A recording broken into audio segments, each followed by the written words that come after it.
Indikasi perawatan, kontraindikasi, prosedur perawatan serta alat dan bahan untuk hipersensitivitas dentin dan root planning dari kelas C kelompok 19 bimbingan Dr. Umi.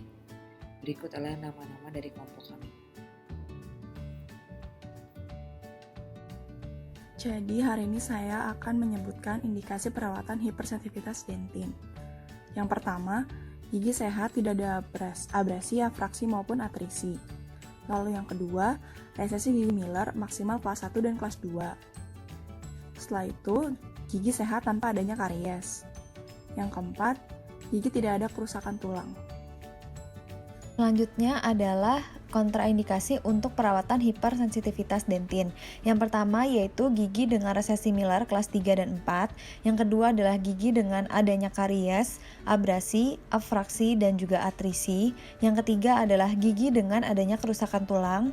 Yang keempat adalah cracked tooth syndrome, yaitu merupakan gigi dengan rasa nyeri yang tajam pada saat menggigit karena adanya peningkatan tekanan oklusal. Dan yang terakhir adalah gigi yang mengalami trauma, yaitu baik yang mengalami fraktur emal ataupun fraktur emal dan juga dentin. Kemudian perawatan non-invasif untuk hipersensitivitas dentin dapat dilakukan dengan menggunakan pasta gigi khusus atau dengan aplikasi agen desentisasi. Prosedur desentisasinya dilakukan dengan yang pertama, isolasi dan keringkan daerah kerja. Kemudian oleskan bahan desentisasi pada permukaan gigi seperti pada gambar. Kemudian tunggu 60 menit setelah aplikasi. Setelah itu instruksikan pasien untuk tidak berkumur, makan atau minum selama 1 jam. Berikut adalah sumbernya. Bahan desensitisasi. Yang pertama ada strontium ion yang memiliki sifat fisik dan kimia yang mirip dengan kalsium dan dianggap stabil dalam keadaan alami. Yang kedua ada sodium fluoride yang bekerja pada enamel melalui pembentukan lapisan kalsium sehingga menghambat demineralisasi emal gigi yang disebabkan oleh pemutihan gigi. Dan juga sodium fluoride dapat bekerja dengan memblokir tubuli dentin melalui pengendapan fluorida. Yang ketiga ada stannous fluoride, sering digunakan untuk pasta gigi dengan mengubah kalsium apatit menjadi fluorapatit, sehingga membuat gigi menjadi lebih tahan asam. Stannous fluoride mendesensitisasi gigi dengan membentuk barir pada permukaan dentin. Sekarang saya akan mempresentasikan indikasi perawatan root planning. Yang pertama, indikasinya adalah terdapat kalkulus pada permukaan akar. Lalu, terdapat jaringan nekrotik pada sementum. Yang ketiga, kedalaman probing sampai 6 mm dan kehilangan perlekatan klinis sampai dengan 4 mm. Lalu, gigi yang terdapat kerusakan tulang dan keterlibatan furkasi itu minimal kelas 1.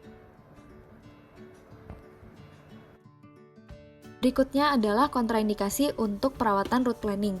Yang pertama yaitu pada dinding pocket terdapat jaringan fibrotik. Yang kedua yaitu pada kedalaman pocket yang lebih dari 5 mili. Yang ketiga adalah adanya keterlibatan furkasi. Yang keempat yaitu pada daerah-daerah yang sulit dijangkau. Yang kelima adalah pasien anak dengan menggunakan ultrasonic scaler.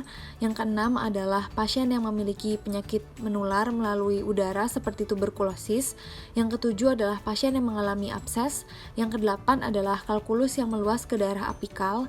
Yang kesembilan adalah pasien dengan hipertensi yang tidak terkontrol. Dan yang terakhir yaitu dia adalah pasien-pasien yang memiliki penyakit hemofilia. Prosedur root planning manual. Alat dan bahannya ada kuret universal atau kuret gerisi nomor 1/18, sickle scaler, kontra angle low speed, hoe, alat standar, dan chisel. Prosedurnya itu kuret dipegang dengan modifikasi pen grabs dan finger press yang stabil. Lower shank paralel dengan permukaan gigi, kemudian blade dimasukkan ke dalam gingiva. Lower shank itu paralel pada permukaan gigi seperti pada gambar A. Saat cutting edge berada pada dasar pocket, angulasi 45-90 derajat seperti pada gambar B. Kemudian aplikasi tekanan ke arah lateral permukaan gigi. Kekuatan itu lebih ringan ketika root planning dilakukan hingga permukaan gigi halus. Kemudian prosedur root planning ultrasonic. Alat dan bahannya itu ada ultrasonic scaler portable plus tape, obat kumur antimikrobial, saliva ejector, hoe, masker, dan sarung tangan. Yang pertama itu, pasien berkumur dengan obat antimikrobial selama 1 menit. Setelah itu, instrumen dipegang dengan modifikasi pen grabs. Setelah itu, sisi tamping tip scaler berkontak ringan tanpa tekanan pada permukaan gigi dan kaulus dengan gerakan horizontal, vertikal, dan oblik. Seperti pada gambar, tip scaler tidak boleh berada pada satu titik yang terlalu lama. Kemudian instrumen dimatikan secara periodik untuk terdapat aspirasi air. Kemudian dilanjutkan dengan eksplorasi menggunakan sonde. Berikut adalah sumbernya. Terima kasih. Sekian video dari kami mengenai hipersensitivitas dentin dan root planing. Terima kasih.